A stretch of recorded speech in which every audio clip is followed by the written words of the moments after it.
Friends, welcome to ಗೃಹಿಣಿ all in one by Seema. ಇವತ್ತು ಬದನೆಕಾಯಿಯನ್ನು use ಮಾಡಿ ಬದನೆಕಾಯಿ ಭರ್ತಾ ಹೇಗೆ ಮಾಡೋದು ಅನ್ನೋದನ್ನು ನಾವು ಇವತ್ತು ನೋಡೋಣ ಬನ್ನಿ. ಬದನೆಕಾಯಿ ಭರ್ತಾ ಯಾರಿಗೆಲ್ಲ ಇಷ್ಟ ಆಗೋದಿಲ್ಲ ಫ್ರೆಂಡ್ಸ್. ಅನ್ನ ಸಾರು ಇದ್ದು ಬದನೆಕಾಯಿ ಭರ್ತಾ ಒಂದು ಇದ್ದು ಬಿಡ್ತಂದರೆ ನಮಗೆ ಎಷ್ಟು ಅನ್ನ ಬೇಕಾದರೂ ಊಟ ಮಾಡ್ಬೋದು, ಅಷ್ಟು ರುಚಿಕರವಾಗಿರ್ತದೆ ಅದು.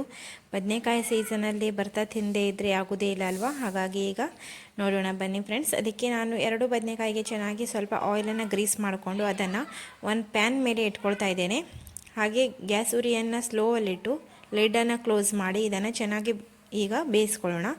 ಜಸ್ಟ್ ಅಲ್ಲೇ ಟರ್ನ್ ಮಾಡ್ತಾ ಇರಬೇಕು, ಅದು ಬೆಂದು ಹೋಗ್ತದೆ ನೋಡಿ. ಈ ಥರ ಅದು ಬೇಯಿಸ್ಲಿಕ್ಕೆ ಇಟ್ಕೊಂಡು ನೀವು ಬೇರೆ ಯಾವುದೇ ಕೆಲಸ ಮಾಡ್ಕೊಳ್ತಾ ಇದ್ರೂ ಇದು ಒಂದು ಕಡೆ ಆಗೋಗ್ಬಿಡ್ತದೆ.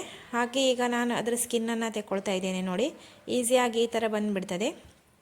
ಮೊದಲೆಲ್ಲ ಎಂತ ಮಾಡ್ತಿದ್ರು, ಒಲೆಯಲ್ಲಿ ಹಾಕಿ ಅದನ್ನು ಸುಟ್ಕೊಳ್ತಿದ್ರು. ಈಗ ಬಾಡಿಗೆ ಮನೆಯಲ್ಲಿ ಇದ್ದವರಿಗೆ ಎಲ್ಲ ಒಲೆಯಲ್ಲಿ ಹಾಕಲಿಕ್ಕೆ ಅವಕಾಶ ಇಲ್ಲದೇ ಇರೋ ಕಾರಣ ಈಗ ನಾವು ಇದನ್ನು ಗ್ಯಾಸ್ ಮೇಲೆ ಈ ಥರ ಮಾಡ್ಕೊಳ್ಳೋದ್ರಿಂದ ತುಂಬ ರುಚಿಕರನೂ ಆಗ್ತದೆ ನೋಡಿ ಫ್ರೆಂಡ್ಸ್. ಈ ಥರ ನಾನು ಎರಡು ಬದನೆಕಾಯಿದುವ ಕರೆಕ್ಟಾಗಿ ಸ್ಕಿನ್ನನ್ನು ತೆಕ್ಕೊಳ್ತಾ ಇದ್ದೇನೆ. ಮೇಲಿಂದು ಎಲ್ಲ ಸ್ಕಿನ್ ಭಾಗ ನೋಡಿ ಈ ಥರ ತೆಗೆದಾಗಿದೆ. ಈಗ ಮತ್ತೊಂದನ್ನು ಅದೇ ಥರ ನಾನೀಗ ತೆಕ್ಕೊಳ್ತೇನೆ ನೋಡಿ ಫ್ರೆಂಡ್ಸ್.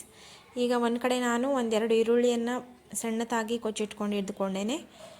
ಮತ್ತೊಂದು ಕಡೆ ಹಸಿಮೆಣಸು, ಕಾಯಿ ತುರಿ, ಕೊತ್ತಂಬರಿ ಸೊಪ್ಪು ಇದನ್ನು ಇಟ್ಕೊಂಡು ಇಲ್ಲಿ ನಾನು ಒಂದು ಫೋರ್ಕ್ನ ಸಹಾಯದಿಂದ ಇದನ್ನು ಮ್ಯಾಶ್ ಮಾಡ್ಕೊಳ್ತಾ ಇದ್ದೇನೆ ಬದನೆಕಾಯಿಯನ್ನು. ನೀವು ಕೈಯಿಂದನೂ ಸಹ ಮಾಡ್ಕೋಬಹುದು, ಆದಷ್ಟು ರುಚಿಕರವಾಗಿರ್ತದೆ. ಕೈಯಿಂದನೂ ಮಾಡ್ಬೋದು. ನಾನು ಜಸ್ಟ್ ನಿಮಗೆ ತೋರಿಸ್ಲಿಕ್ಕೋಸ್ಕರ ಈ ಥರ ಫೋರ್ಕಲ್ಲಿ ಮಾಡ್ಕೊಳ್ತಾ ಇದ್ದೇನೆ ನೋಡಿ. ಈ ಥರ ಮ್ಯಾಶ್ ಆದ ನಂತರ ಫ್ರೆಂಡ್ಸ್, ಈಗ ಏನು ಈರುಳ್ಳಿ ತೊಗೊಂಡಿದ್ರಲ್ಲ ಸಣ್ಣದಾಗಿ ಕೊಚ್ಚಿಟ್ಟಿಕೊಂಡಿದ್ದು ಅದನ್ನು ಹಾಕಿ ಕಾಯಿ ತುರಿ, ಹಸಿಮೆಣಸು ಮತ್ತು ಕೊತ್ತಂಬರಿ ಸೊಪ್ಪನ್ನು ಕೂಡ ಇದರಲ್ಲೇ ಮಿಕ್ಸ್ ಮಾಡ್ಕೊಳ್ಳಿ. ಹಾಗೆ ರುಚಿಗೆ ತಕ್ಕಷ್ಟು ಉಪ್ಪನ್ನು ಕರೆಕ್ಟಾಗಿ ಹಾಕ್ಕೊಳ್ಳಿ. ಉಪ್ಪಿಂದನೇ ಕರೆಕ್ಟಾಗಿ ರುಚಿ ಬರ್ತದೆ. ಸ್ವಲ್ಪ ಕಡಿಮೆ ಇದ್ದರೂ ಅಷ್ಟು ಟೇಸ್ಟ್ ಆಗೋದಿಲ್ಲ, ಕರೆಕ್ಟ್ ಉಪ್ಪಿದ್ರೆ ಚೆನ್ನಾಗಾಗ್ತದೆ. ಹಾಗೆ ಈಗ ಇದನ್ನು ನೀವು ಒಂದು ಸ್ಪೂನ್ ಹೆಲ್ಪ್ನಿಂದನೂ ಮಿಕ್ಸ್ ಮಾಡ್ಕೋಬೋದು, ಬಟ್ ಕೈಯಿಂದ ಮಿಕ್ಸ್ ಮಾಡಿ ಫ್ರೆಂಡ್ಸ್, ಕರೆಕ್ಟಾಗಿ ಮಿಕ್ಸ್ ಆಗ್ತದೆ ಅದು.